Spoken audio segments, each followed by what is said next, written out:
This week's episode of In Defense of Ska is brought to us by Miami, Florida's Fuakata.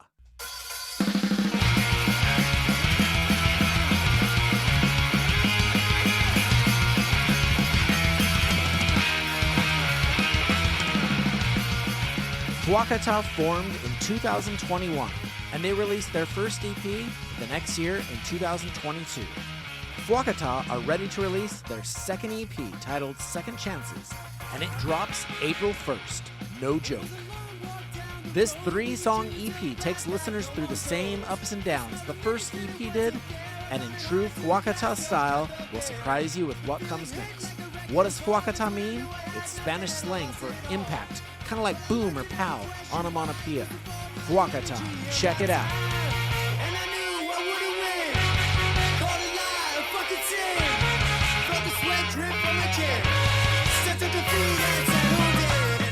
Check out Fuakata's 3-song EP on April 1st, and now, on with the show.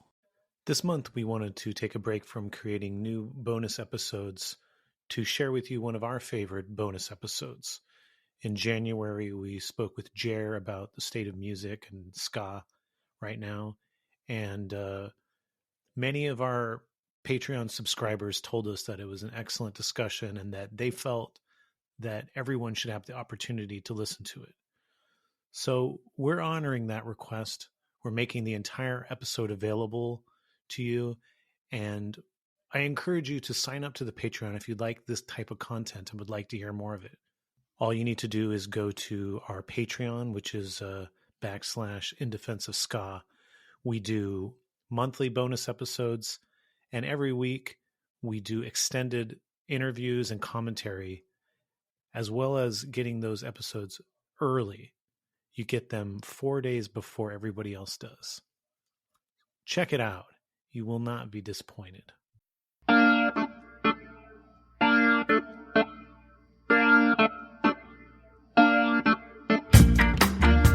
Before we get deep into this ska conversation, let's I just want to know what's going on with you, JER. How you been?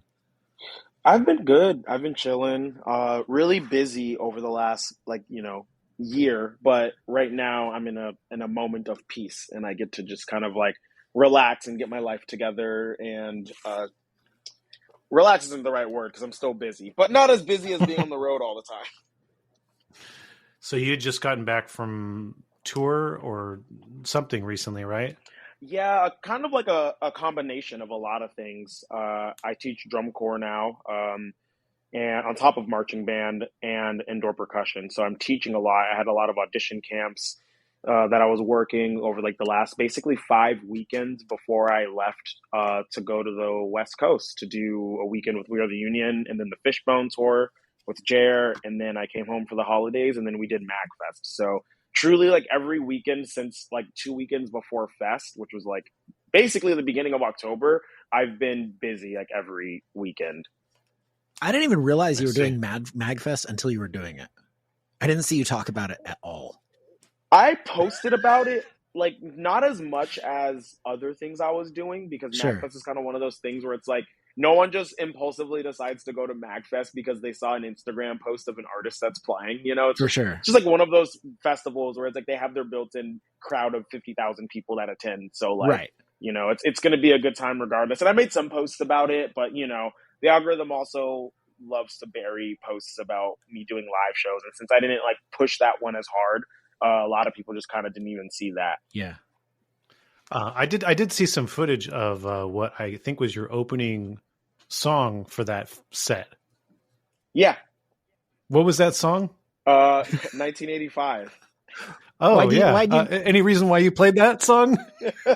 So, because we were, one, Scouts Network was cool enough to play MagFest.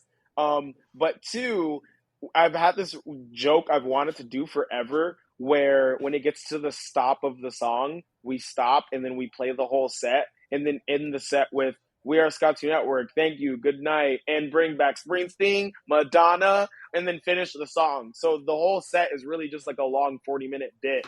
That's the only reason why that song really truly made it into the set list. There isn't another reason then. There could, or if it creates some controversy that gets me some reach, then maybe there could be another reason. All right. So, before you got home, you tweeted that when you get home, you're gonna straight up write a hip hop song. Oh yeah, and record it. Did it happen? So actually, before I even left, I recorded vocals for a said hip hop song because Eichler's produced the beat, and I just wanted to like demo out the vocals because like typically when I demo something and sit on it, it allows me to get a better performance on the final recording. So I was like, if I do this before I leave, then it'll be like in my head for a few weeks, and when I come back, I can like make alterations and stuff like that. So the song is written. I just need to record the vocals, which I'm probably going to do this coming week, and then send it over to Ike, and then yeah. Sick. All right. Zero ska in that song, or did Ike put some ska in the beat? Oh, zero ska at all. Like it. What's the internet going to do? Yeah, right. Yeah. So, yeah. How was all these things that you got to do? I mean, Fishbone, We Are the Union. How have these ventures been? They've been awesome. They've been really good. Obviously, I've been playing in We Are the Union for like 8 years now, which is kind of weird to think about.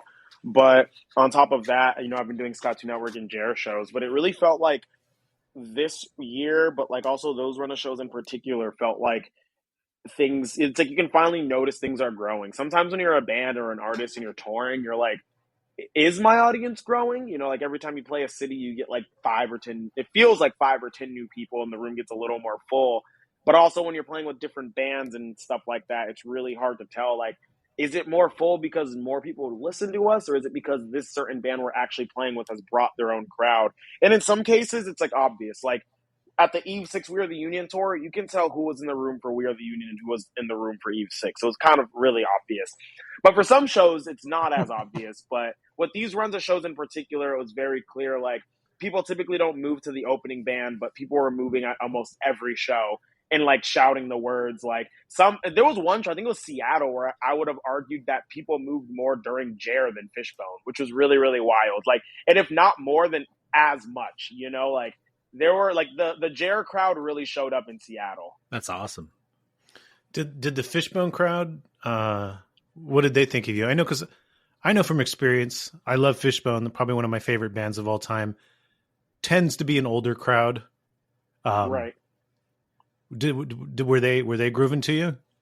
They definitely were. There's 2 songs that we played that were completely inspired by Fishbone. So I'm like, if you like their music, you're definitely gonna like JER. Like, there's no doubt about that. But there's definitely was like kind of a lot of people that I felt like were indifferent or looked a little bothered. And after getting an email, I don't know if you saw my tweet about that email that I received. Where someone basically wrote a really angry email saying that I made them feel like they're racist and that I ruined the vibe of the show for talking about how Orange County used to be where the KKK was based out of and all of this stuff. And they were like, Fishbone doesn't shove politics down my throat. I'm like, Angelo flies a flag that says fuck racism. What are you talking about? Like, so there definitely were people like, after seeing that email, I was like, oh, that probably explains how there was a lot of people at these shows where I felt were like, just like kind of like staring at me, like in a weird way. I'm like, they probably were a little upset. But overall, like, there was a lot of Fishbone fans coming up to the merch being like, oh, I've never heard of you, or I've never heard of anything that's going on. And I talked to them about Bad Time Records, and they seem really on board. So that was really cool. In Defense of Ska, we'll be right back.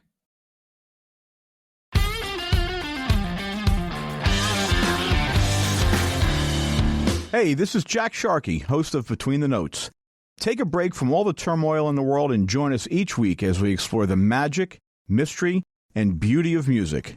Between the Notes, a podcast dedicated to everything music, available everywhere you get your podcasts.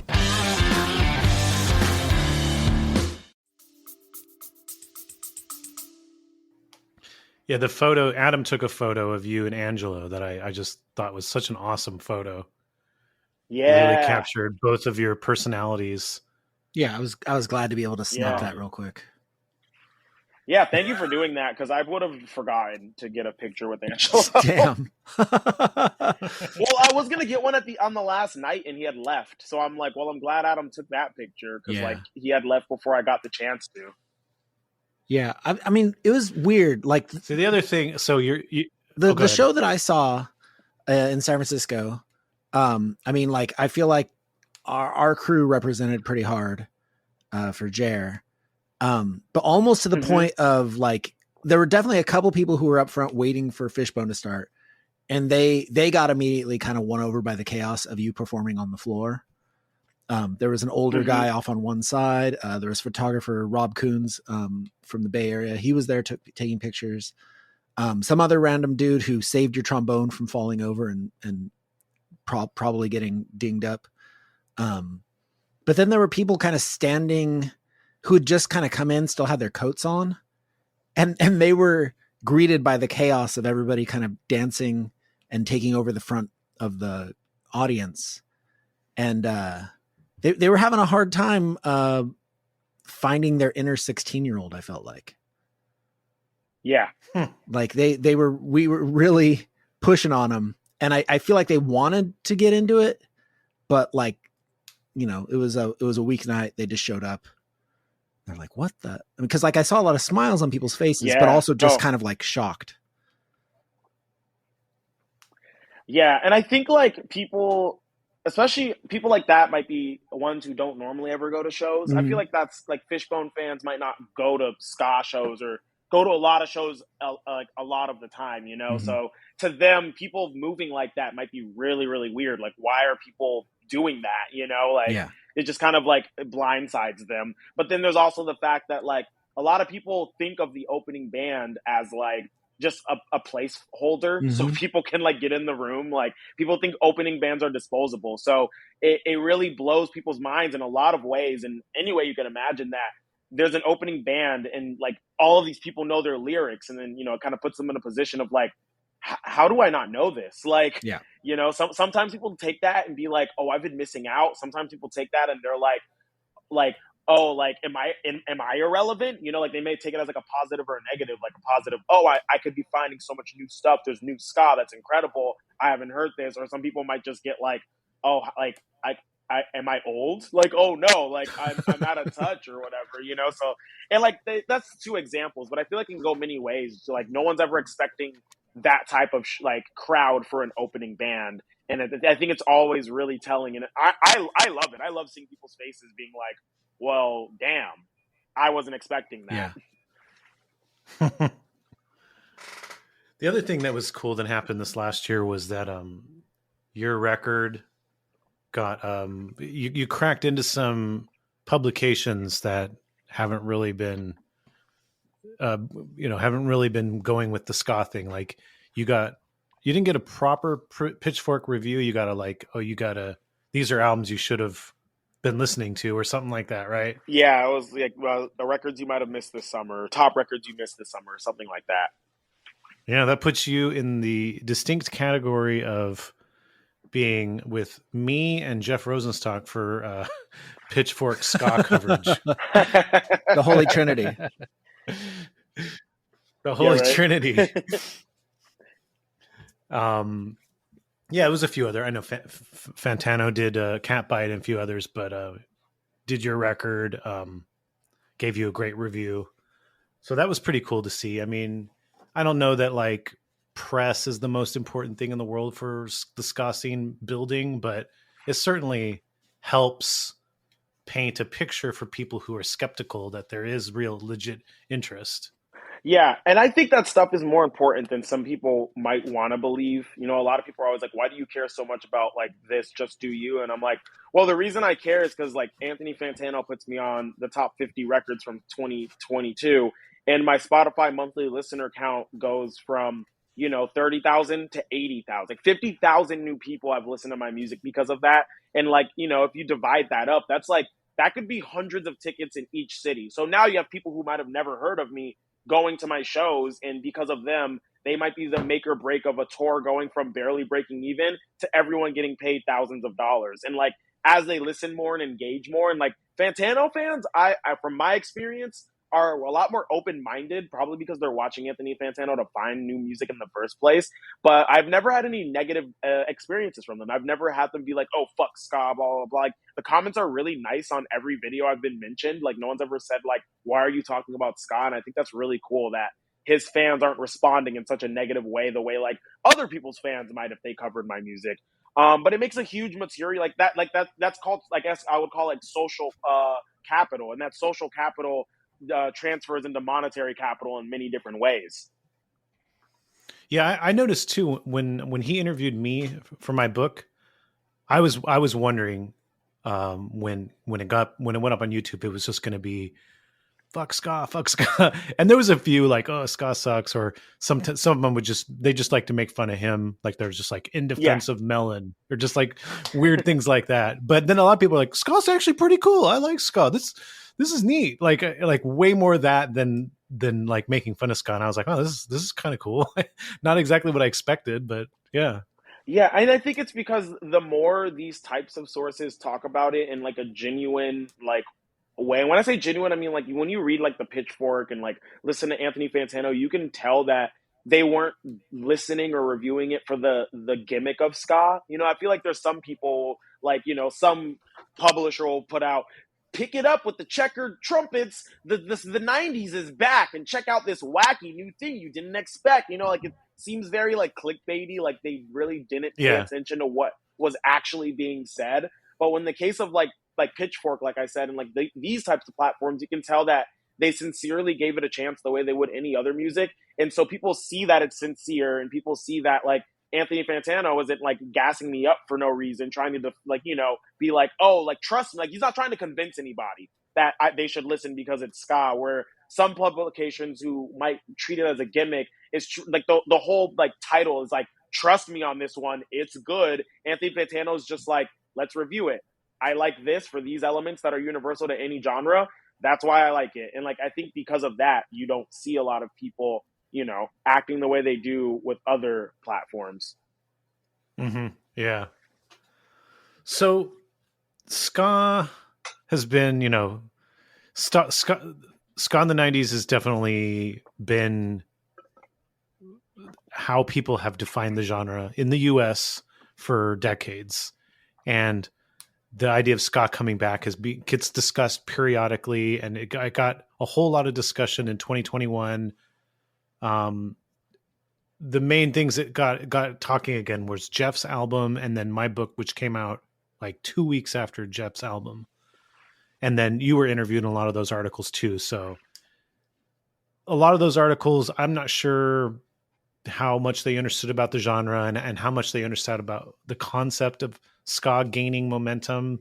So I kind of had mixed feelings about them. And of course I like the publicity for not just me, but for you and for everyone else. But I also am concerned about like, what does real momentum look like that's sustainable and good? So now we're here in 2023. I see the Bad Time Tour. So many, like several shows sold out right away, and I'm sure they're all going to eventually sell out. Supernova, they took off 2022, but 2023, they're going real hard. And I think they're representing ska exactly how it should be. They're saying, we're taking bands from all over the world. We're having skas from every era, and we're having every type of ska. And that's how they're presenting ska, which is perfect. It's not Back to the Beach, like 90s, you know, ska, 90s, sunny California, which is fine. That's what that brand was. It's just not what I want being pushed. I really like what Supernova is pushing. And, you know, Adam and I have been doing this podcast for 2 years now. We're starting our third year. I feel like we're still gaining momentum. And there's still like, you know, I feel like we're getting our hands on new guests that we've been trying to get and all that stuff. So I wanted your perspective on what you think's been happening and what's going to be happening this year. Does it feel like we're going in the right direction? Yes, I would say everything is moving in the right direction. And this is kind of a moment that I realized after doing like all of the touring I was doing in the summer. And it kind of got the idea in my head, but like after Fest like is what cemented into my brain like forever. Um, I feel like not only in ska, most music genres I would say is experiencing this. Everyone's trying to make digital the substitution for the real thing. Everyone wants to make like the online communities like TikTok and YouTube and Twitch and all of this stuff as like that's the future. And I think that what we all realized last year with shows coming back and stuff is that all of that stuff is a tool to help us do the thing that makes like what we do special. And there's a lot of other genres that don't realize that. And I think that's something that ska is almost exclusively realizing. There's other genres and other musicians who aren't online and like they still do things like going on tour, booking shows, getting involved in their community. But then those are the bands that don't reach a lot of people outside of what is physically in, who is physically in front of them. And so then you have the opposite. There's a lot of artists like, you know, TikTok musicians who blow up and they get millions of followers, but then they play a live show and they can't get anyone to show up to save their lives because they've curated this audience that doesn't really care about that part of the experience. And to me, that's like what makes ska special. Like, if you ask anyone who loves ska, you're rarely going to find someone. I'm talking about someone who like truly loves ska, not like listens to three bands from the 90s. And of those three bands, it's like the same 15 songs regurgitated. I'm talking about someone who like truly loves and dives into the genre. Those are people like they have some sort of live show. They remember their first show. They can name you all of the bands they've seen live. Like that going to live shows aspect is a part of it. And it's the same thing with like most punk, like pop punk, emo, indie. Like a lot of that stuff, the live experience is such a huge part of the experience of being in that subculture.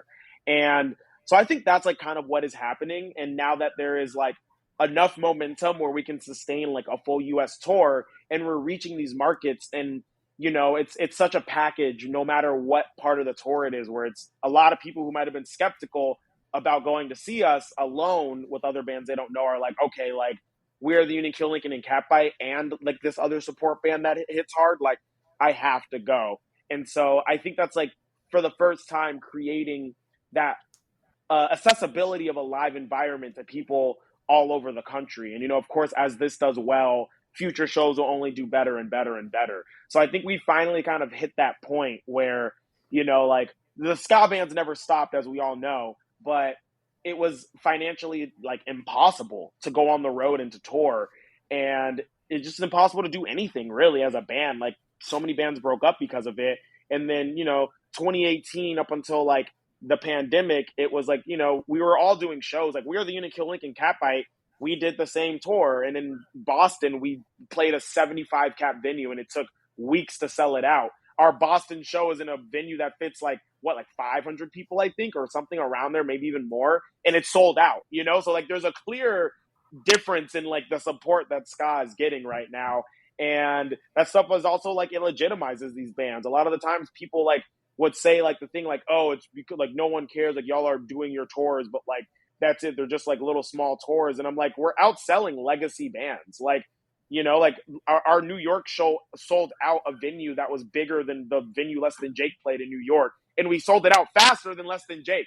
Like people don't want to admit it, but it's like ska has gotten to like newer ska bands have gotten to the point where it's finally growing where it can become sustainable. And like once it like, you know, the scale tips and it's finally like, we know we can make money doing this, that's when we can just start hitting the road more and more. And like, the more people see us, the more it grows. And on top of that, the more it grows, the more we can put out music, the more we reach online because we have more content. And it's like a snowball effect. And I feel like the snowball finally formed. Before it was just like little droplets going down the mountain. Now it's a snowball. So for me, it's really hard to see this momentum just like stopping for no reason, you know?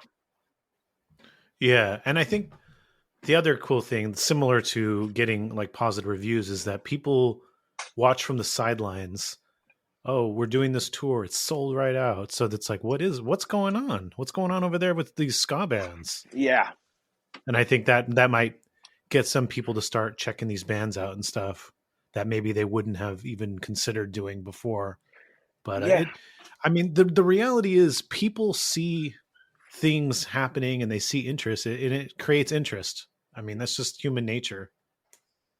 Yeah, no, absolutely. And it's like my favorite thing. I don't know if I talked about it last time, but the mere exposure effect. It's the psychological phenomenon that the more you're exposed to something, the more you'll accept it. And like that's the strategy that advertisers use on you. Like the reason why you see a Coca-Cola commercial, no one watches a commercial and immediately goes, "Ah, yes, I'm gonna go buy Coca-Cola because I saw this commercial." Like no one's ever done that. But what people will do is they'll see it in commercials, they'll see it in movies, they'll see their favorite people drinking it, they'll hear it on like in a song as a lyric reference, and the more they are exposed to it, the more it's normalized to them. So when it comes down to the fact of I want to drink something, they're more inclined to trust Coca-Cola because they've been exposed to it so much. The same thing happens. Like there's a TikToker named Stacy Ryan, I think. I can't remember her last name honestly, but Stacy, she just got signed to a huge label, and one of my other friends was telling me that he was on a plane and he noticed that her song was just playing on the Delta flight, and in fact, there's only two songs that play on Delta. It's her song and another person's song. So like this label put this song out, and their way of promoting it is just it's in grocery stores. It's on plane, like places that you don't expect it, but you're hearing it over and over and over again. So then the moment it is promoted and pushed by the label, people will see like Stacey Ryan, or I'm sorry if I'm getting her name wrong, but you'll see her name and then everyone's like, "Oh shit, this is really good. I don't know why, but I like this." It's because you've heard it like thousands of times before. That's the mere exposure effect, And it's like the same thing can be said for what's happening. It's like now people, and I feel like this is why you can even see it on the ska Reddit. Like suddenly there's like dozens of Kill Lincoln fans. I'm like 6 months ago, y'all didn't give a shit about this band. Like, why is it every thread everyone's bringing up Kill Lincoln now? But I think it's gotten to the point where they've seen that name so many times over and over and over again, they finally decided to give the band a chance, or they finally decided to give We're the Union and Catfight a chance. And so, like, the more that happens, again, it's like the reason why people know or trust to listen to Real Big Fish is because they've seen that band posted a million times. So, like, when people, whether they listen to ska or not, they're going to think of Real Big Fish because, again, the mere exposure effect. That's all they've been exposed to more than anything else. So yeah, I think with the more people discover these things and the more people talk about it, the more people in the periphery of the circle are going to notice it, be more inclined to check it out, and then that circle grows. And then as they check it out, it exposes to more people, and then it just keeps going. Like I said, it's like a snowball effect. Yeah. Yeah, it was interesting because in 2020, when Bad Times was gaining some momentum with like really, I think Ska Against Racism, followed by Bad Operation, were sort of or even the Kill Lincoln record. The Kill Lincoln record, Ska Against Racism, Bad Operation. I think those like 1, 2, 3. It was fascinating to me to watch because there was no live show, and I have such a close attachment to Ska's growth and live show, and I'm like, how is this happening? How are people discovering ska bands in the absence of live shows? It made no sense to me. So now it's kind of like the delayed effect. Now we're actually getting the live show aspect, and it's like how seemingly. Well, one of the nice things about all of this is that I feel like the newer generation of bands, compared to how it was, back in the 90s, are presenting themselves much better and making better records. Like the records all sound really good. Whereas there's stuff in the 90s that came out that, the recording quality is shit, but everybody feels nostalgic about the songs. Because it was just like, and because it was just like, sure, oh, the live show, that's all that matters. We just got to get a record out, or, we got to capture the live sound. But like bands now, they can think beyond, let's capture the live sound. I mean, that's my take on it. Yeah, no, I absolutely agree with that. And just like on top of that, I think there's a lot of people who necessarily may have either never gone to a show or gone to a ska show. And so like for them, people who don't go to shows, that's not a selling point for them. The selling point for them is the song good? Or is the person making the song good? I think that's something that matters a lot to younger people too, is like they want to support artists that, are like of a diverse background that they can relate to in that way, or an artist that has good morals and stands up for like things that they believe in. I think that is attracting like a younger audience. And then when those people go to shows, then they're like, oh, this is incredible. So it's like easier to like hook them in because they already like are exposed to this because they enjoy the artist. They're more inclined to go to the show. And then of course ska shows are just like incredible for like what they are. But on top of that, like newer ska bands are even more incredible because our scene is like more inclusive and it's like more like looking out for each other, you know? So it's like the shows feel safer. I've had a lot of friends who normally go to shows in other genres like pop punk, emo, hardcore, specifically those three, and they go to a ska show and every single time they're like, everyone is having so much fun. And also, this is the first time I didn't get assaulted at a show. Like, I'm just like, that's sad that you get assaulted at shows so much to the point you think it's normal and expected. And it took going to a ska show for you to realize that that is not normal, or at least not normal at our shows. But like, because of that, people feel better about it and they're more inclined to like not only go, but like bring their friends and vouch for the quality of the shows. Except for 2023 is going to be the year crowd killing at ska shows. bring back the crowd killing. Crowd killing. Have you had any fans come up to you at shows in the last year and a half and have anything insightful to say about what the experience has been like, or them getting into ska for the first time, either the first time or first time in a long time? Yeah, there's definitely a lot of people that say they have discovered me through Jeff Rosenstock. There's a lot of people that say they discovered me through TikTok. That's been the big one. The Fishbone tour made me realize, like, I get down about the fact that, like, it feels like TikTok is always suppressing my reach, but every night there was at least a dozen. In some cases, like the Seattle shows, are probably like over 30 or 40 people being like, I found you on TikTok and now I'm here. Like, I've never been to a show before. That's like the biggest, like, thing that people have told me throughout all of the touring. And it's like, going to show, like, that's incredible. Or like the people saying they just found me through Spotify. That's another one that I didn't really expect. People are like, yeah, you just came up on my recommended on Spotify and I deep dove your music and now I'm here. So like kind of realizing that even though the internet sucks with like the suppression and the algorithms, there's still like people being reached and like dedicated fans being made that way. And like I said, it's a great tool to then help, I guess, add to the live show experience and building that experience up. Because like, there's another thing. I have a lot of friends who play in other genres and they have no idea how playing shows live works. And that's something that we've been doing for so long. For us, like, oh, book a show, easy. For some people, that's the scariest thing in the world and they have no idea where to start. So we have the upper hand of like understanding how to book shows and to tour. And I think all of the touring that we did back when people weren't supporting us at the point they are now was like so super necessary for us to be able to do what we're doing now. Yeah.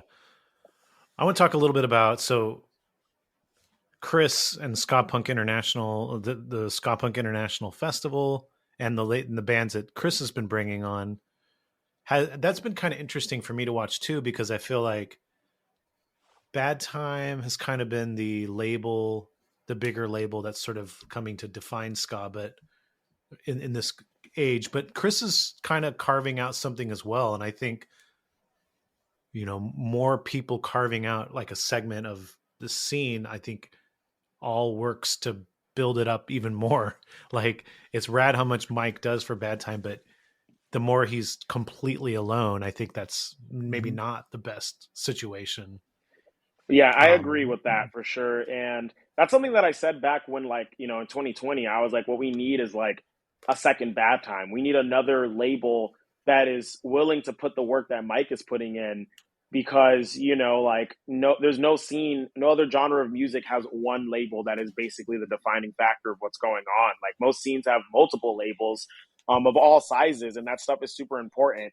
And so to see Ska Punk International like kind of do that and bring that is incredible to see. But also, it's like at the end of the day, both Mike and Chris are both one human who has a limited amount of one, resources themselves, and two, actual energy that they can put out. People are always like, why doesn't Mike put X, Y, and Z out? And I'm like, because Mike runs everything out of his driveway. And when you really think about it, putting out like a record every 2 months when there's a lot of labels at that size that put out maybe like a fourth of that, you know, like most record labels put out a record within like a 3 or 4 month cycle.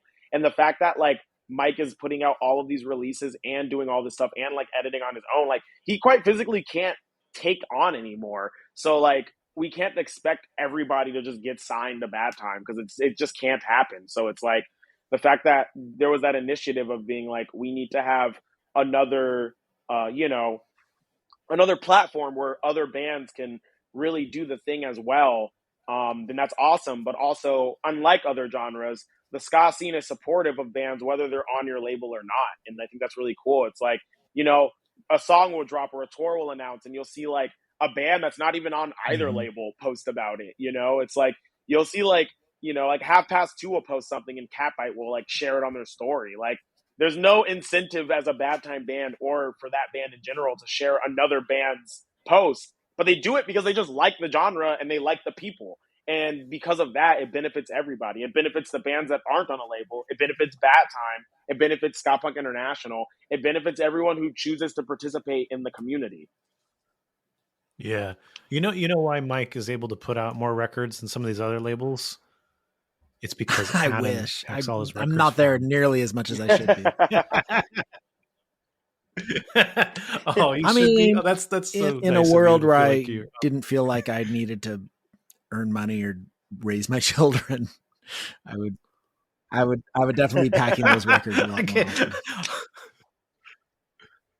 Honey, I'll be home in be home in 3 hours. I really enjoy it, honestly. Pack. Like, and not even like usually Mike's in his office and I'll just be out there packing records.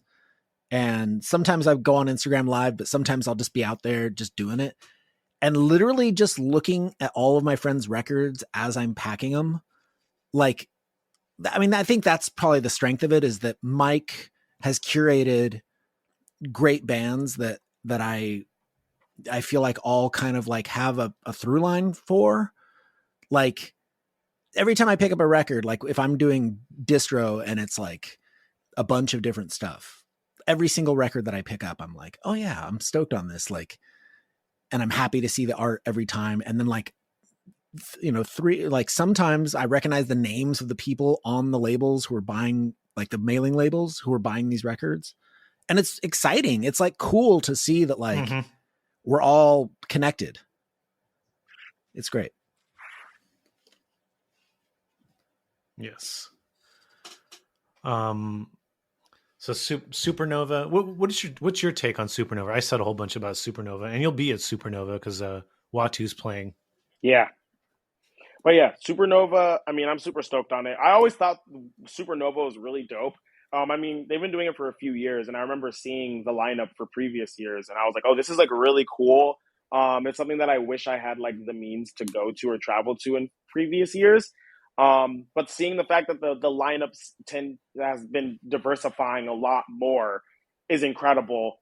And the fact that like, you know, you can tell the festival, like you said, it's someone who truly loves ska and loves ska for ska, you know, like not a certain type of ska, not, you know, being a purist about it or only X, Y, or Z, but like they truly just like love the genre and want to like make sure that people get to experience all different ages and types and even around like you said, from around the world, like different types of ska from around the world. And that's like one of those things where if I had to tell someone like, oh, like where should I start listening to ska? And I'm like, just look at the Supernova lineup and like just go listen through all those bands. You know, it's like one of those things. It's like I typically tell people like, you want to see like what everything is all about. Like if you truly have the means to travel to it, I'm like, go to Supernova and like you'll experience a whole new world. Like I haven't even been yet, but it's like I can already tell by how it's curated and the people who have played and what people have told me. I'm like, I can already assure that it's going to be a great experience like that. Yeah, so kind of what I was talking about like before we started recording, one of the things I was saying is that I feel like there's a sense that people feel like there's an opportunity to take ska to the next level. And so like Supernova, I know that Tim, the co-founder, him and his wife, he quit his job like I think last year to go all in on Supernova. Mike quit his job for Bad Time like over a year ago. A year ago, was it? Just a little over a year ago. So that's the kind of interesting thing to me to see how people are like, okay, so it's not just that I love ska and that I'm creating interesting things, but I feel like there's people like Mike and Tim are seeing growth opportunity They're not just seeing where things are at, they're seeing where things could be. So that's kind of a tell for me. I mean, they could be wrong and it won't grow to where they want it to be, but I also feel like these are both very calculated people. Yeah. And they're not just lightly, casually taking a risk. Curious your perspective. Also, I mean, you've been making your living through music for a while, so this might be slightly different perspective for you, but maybe what you see as the path forward for yourself is a little different now. I'm not sure. Yeah, no, I mean, I definitely like agree. Like, there is a future, I believe, in like opportunity with that, and I think that a lot of people get discouraged about music in general because they don't realize how like lucrative music is. Like, people really think there's no money in that industry, and I'm like, it's one of the largest industries. Like everybody listens to music. Like so many people go to shows and stuff like that. There's so much money in that industry. So to think that like there is no future for it is like kind of silly to me. But also people think specifically ska, and they're always like, oh, because the genre died and it struggled, and I'm like, there was a lot going on, but I would argue that there was just a lot of mistakes being made during all of that era of like things dying. Like, yeah, like things were definitely harder, like post third wave, because of you know the reputation ska had, and it was like really hard for bands to get by, especially with like the recession hitting like a few years like after like that early 2000s and stuff like that. But going from like basically since I was in high school forward, like I think there was always kind of that window there, but bands were just doing a lot of wrong things. Like the way We Are the Union used to book tours and run shows was like not like a lucrative way, a smart, calculated way to do things. And it took years to get to this point, but it took years because we shifted towards doing things the right way and knowing that there's ways to save money, knowing that there's ways to market correctly. And this is stuff that could have happened a long time ago, but the people who have the resources to do it just choose not to because they don't believe in ska, and it's like, it's the same way as if you don't believe in anything. Like, could you imagine if John Feldman never believed in Real Big Fish and didn't like go to like sign? Because like John Feldman saw what Real Big Fish could be and like helped them get to that Mm-hmm. point where they got signed, and like you can put that logic to anything. Like, imagine like the person who signed My Chemical Romance, if they didn't believe in like them and didn't see the future of that, if they didn't believe, whoever signed Paramore, whoever signed all these bands. And so I think that's what's happening. It's like there's people who still to this day, like, look at ska bands and believe there's nothing there. And then there's people who do. And Mike is one of those people who do. And there are other people, like I think Anthony Fantano is another person, like harping back, is like someone who believes in it, because out of all those people who write reviews for music, like people are not writing reviews on ska, and he's the literal only one with a platform that big. And he even said it, I believe it was on the episode he did for this, like he will review stuff if he thinks it's a good representation of like what the artist can, like, if it's a good entrance for other people to discover this artist and for there they can grow. And I think he even mentioned with We Are the Union, he was like, I know that Reed can get to another level. And like even with artists he doesn't interview, he's like, there's definitely like he believes in the future of it. Like he never says like, oh, this is bad, it's not going anywhere, like the way a lot of other people of that stature will say about ska. So there's just people who believe in it and people who are worth putting the resources into that. And typically those people's intuition are right. And so when they put those resources into it, like Mike has, whether it be financial resources or his time and skills resources, you invest into something like that and give it the means to grow, and it'll grow. Like none of these bands would be where they're at without the resources Mike invested. Yeah. I mean, like Fantano, like I think specifically he said that he didn't really connect with the Watu record, but he didn't like want to trash it. And he felt like he wanted to see what's coming next. Yeah. And I think I mean, he even got a little embarrassed to say that on the episode. Like he didn't really want to like make that be his official statement. Yeah. Because he wasn't trying to say like that there was anything wrong with the record. It's just he didn't personally resonate with it. Yeah. And that he wanted to see what else they got, Yeah. And that's such a like interesting perspective for his reputation of being a harsh critic, which is totally not true. and B, like just critics in general and music writers, where it's like, show me what you got. All right, that's it, done. Yeah. Like, um, you when did you go like all in? Like, okay, ska is going to be my living from now on. It was April 2018. I actually had ended up quitting my job to play to not play, but go to back to the beach. I think where the union was playing with Suicide Machines the day before they played. I think that's like what had happened.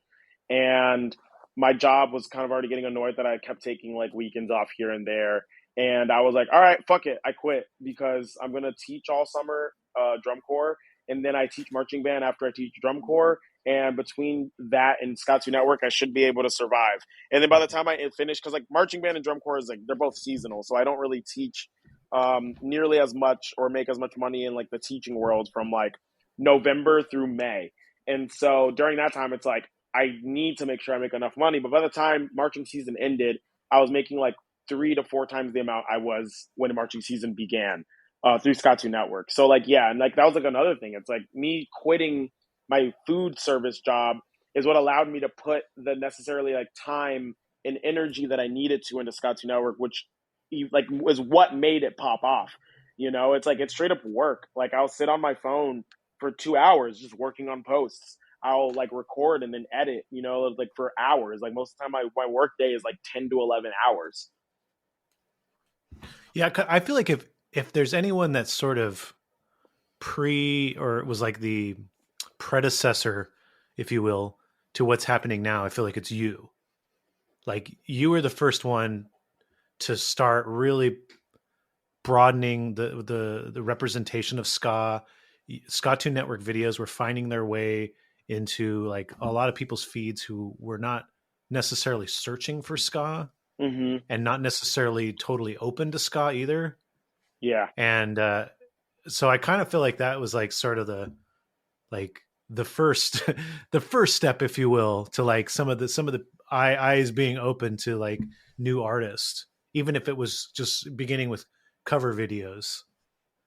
Yeah, and I mean that's like a good way to hook people in, and that's like not why I did Scottsdale Network. I just did it because I wanted to, and then people enjoyed it.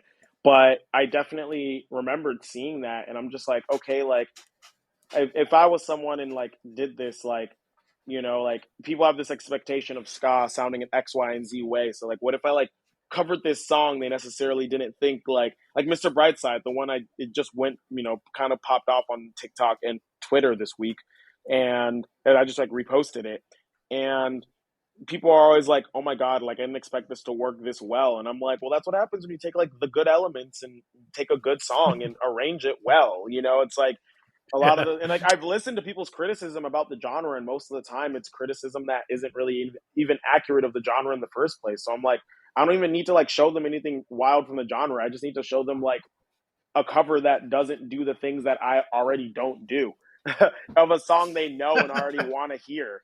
So, and sometimes people even listen like they'll listen out of spite, like they're ready to like hate it, and like that's a comment I get all the time too. They're like, I thought I was gonna hate this, and I ended up loving it, and I'm like, congratulations, you like ska. Like,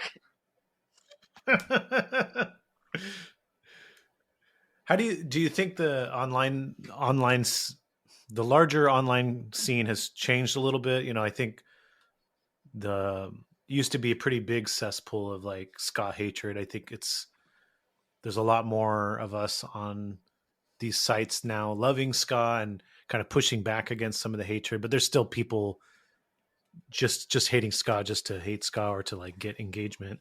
Talking about Finn. yeah, well, I think it's like people just people don't think it's as cool to hate on things for no reason as they used to be, and there's people whose sense of humor hasn't progressed in the last 10 years, and no one has given them the memo, and the only people will hype them up for it, but it's like they're not really reaching any quality people with that type of like, you know, existence online. um and so like yeah, it's like there's a newer generation of people who are more supportive and just overall kinder, and those are the types of people who are just more willing to give things a chance, and like they're not going to humor people like, you know, shitting on ska just for the sake of shitting on it. I mean, if you're gonna shit on it, be creative. Don't just recycle the same 4 jokes over and over again.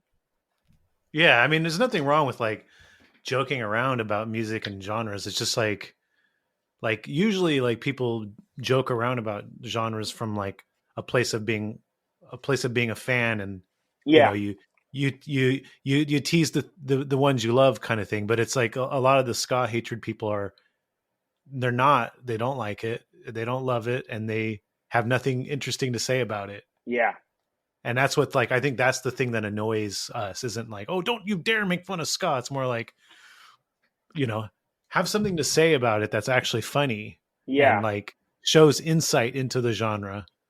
Yeah, it's like it's because they try to make fun of it in a way like they don't understand it, but like it's always based in like their jokes are always based in this like quote unquote ska culture that I honestly have really never really seen before. Like outside of being a 15-year-old at a show that had just like, playing a show with like other 15-year-olds who had just found the genre, people will be like, "Oh, everyone's wearing fedoras." I'm like, I have not seen a fedora at a ska show in like a decade. Like you're just so I don't know if I have.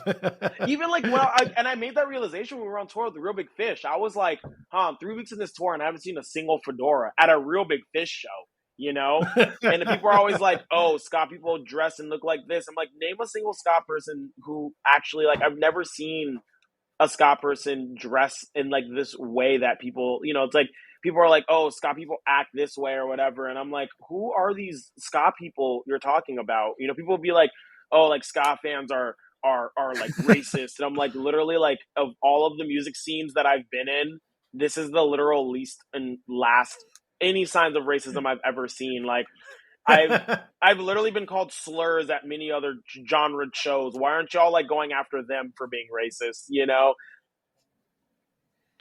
it's funny. Like when I did press for my book, and some of the people that would take an interest in it who were not like, maybe hadn't really listened to much ska or in a while, and you could kind of see their gears turning in their head as they're talking to me. Yeah, it's kind of weird that people just kind of like dismiss the genre that has such a like history of like being anti-racist and all these political things. Like it's just acceptable like by these otherwise like liberal people who don't put up with like people basically being politically incorrect and stuff. But for them, it's totally okay to trash on this anti-racist genre. Yeah. And it's like, yeah, I know exactly. Like these people should be thinking just a little deeper about what they're making fun of and why they're making fun of it. So anyways, I mean, well, what's in store for you for the future? Specifically you, JER. What do you got in the works that you want to share? What things do you hope to do that are maybe a little different? So I'm currently on a YouTube hiatus, which some people have noticed, and a lot of people, I would say most people literally have not noticed that I haven't uploaded a single YouTube video in like 2 months. About to hit 3. You announced that So though. I'm still taking time to. I did, but people don't read on the internet, so the post got like 5,000 likes, and people are still like, "Hey, you haven't uploaded in a while," and I'm like, "Yeah, you liked my post, like I checked." So yeah, I want to do and expand my channel to more than just covers. I don't think covers will ever like truly stop, but there's a lots of other video things I want to do. Like some ideas I had is like video essays on things ska and just overall music related. One essay that in particular I want to do soon is like a break, like the financial logistics of touring and break down the financial logistics of the Fishbone tour, as well as probably our upcoming run as well. And that might be a follow-up video or something, but like really kind of go into like how that works, because I feel like a lot of people don't understand that, and it would be really insightful / make people realize why it's important to like show up for the opening band or like buy tickets in advance and all of those things. Because I think people just really don't get it, and also like why we're never gonna play like Yakima, Washington. I'm sorry, we're not going out to Yakima. Go drive to Seattle, like. But yeah, stuff like that. I have like a bunch of songs I wrote for my high school ska band, and I want to do a series that's like rewriting my high school ska songs.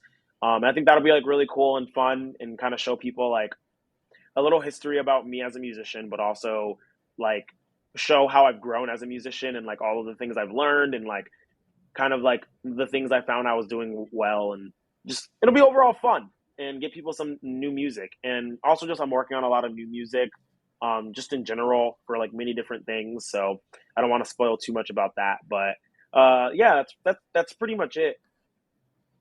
So the hiatus was to sort of give yourself a chance to retool and do some new stuff. Yeah, because it's always such a pressure to just keep uploading, you know, like keep that schedule. It's like that's what that was my whole 2022 is like before COVID and even the first year of like the pandemic and being on lockdown and not touring and stuff.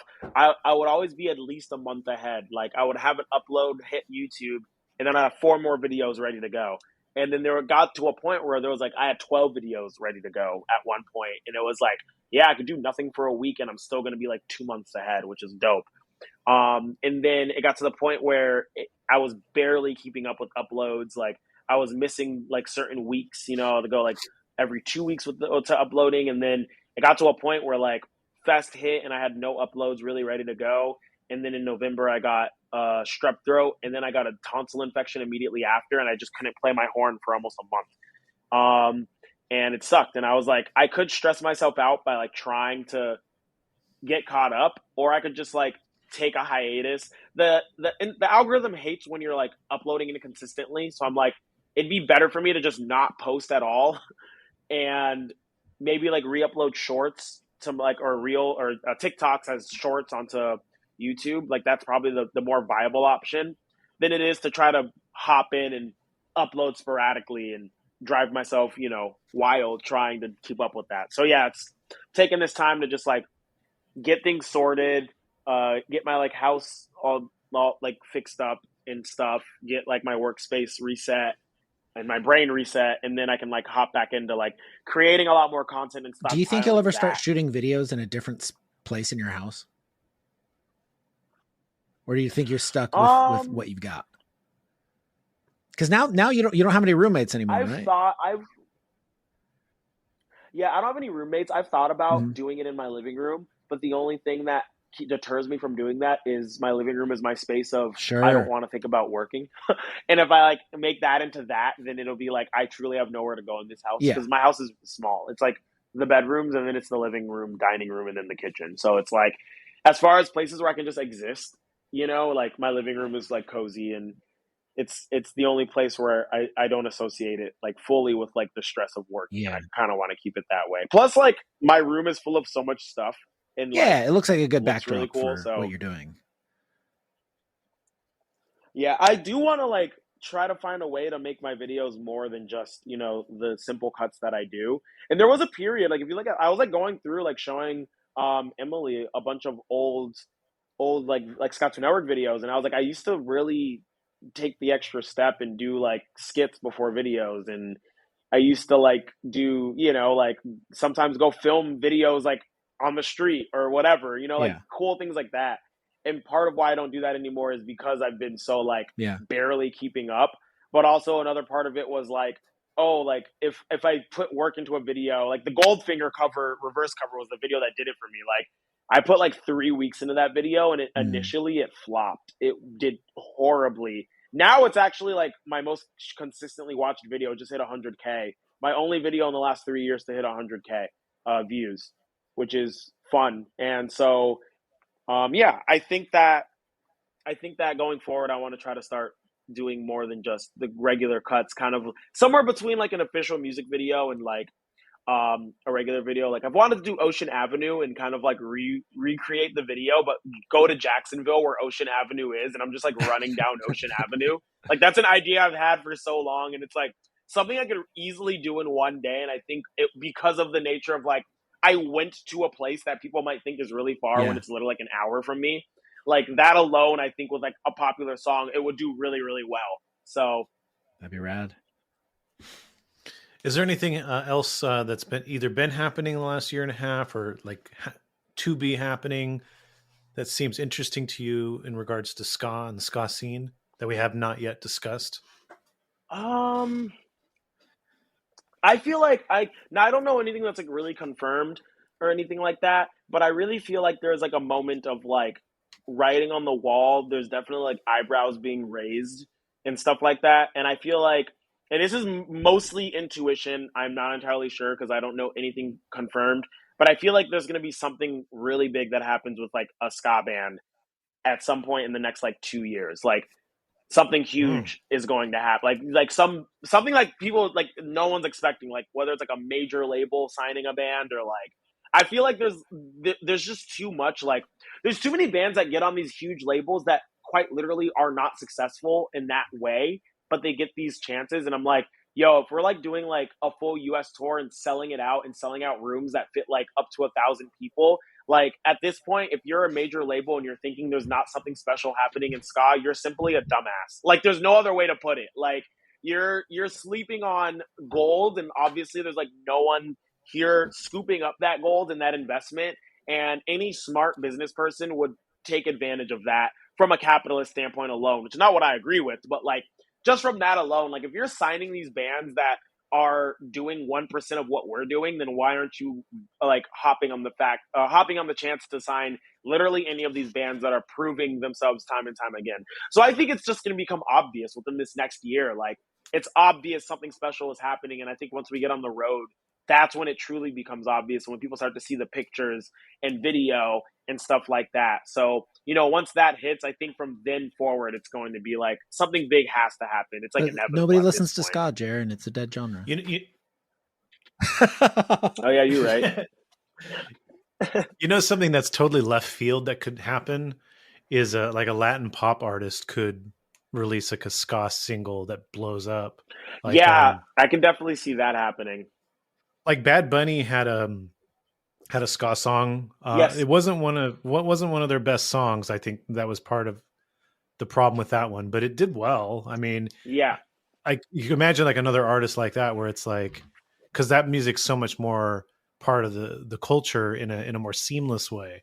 That'd be really fascinating if one of those songs just blew up and it was just everywhere in the mainstream and dance clubs and stuff like that. Yeah, like, I can see that happening, and I can see, even if it's not at that big of a level, like because Bad Bunny's huge, but I could definitely see an artist that is kind of smaller, but definitely like a big artist, in another respective scene, kind of work with the ska band. If they do it right and work with like a ska artist, feature an artist, or just like simply produce like a really good ska song that doesn't sound like a Real Big Fish knockoff, like tongue-in-cheek type thing, and just execute it super well and do it right, I can easily see a ska song blowing up from an unexpected place. Like a mid-sized to larger artist who maybe have like a couple 100,000 monthly listeners on Spotify that normally does like pop punk or even just pop, or like, like hyper pop, whatever it may be, like electronic, and kind of doing something like that. Like I can see that avenue happening, and no one's going to expect it. People are going to think it has to be like a band doing it the old fashioned way,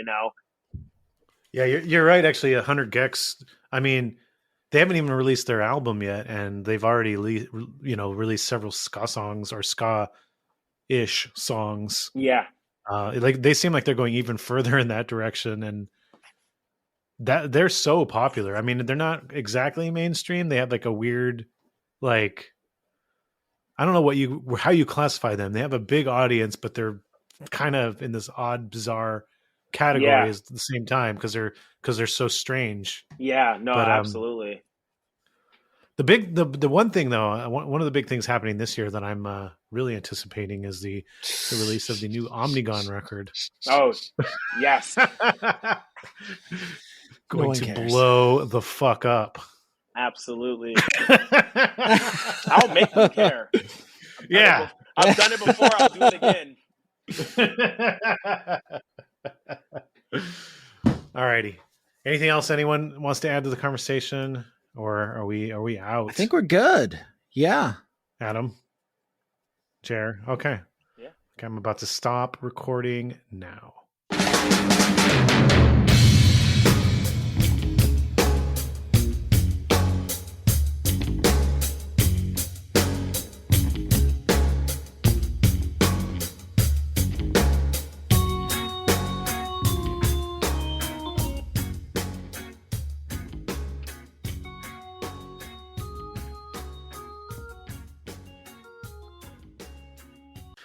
John DiNominici told me to ask that. He called it the, quote, turkey problems story. Turkey problems. I think Love he it. kind of undersold it with the title.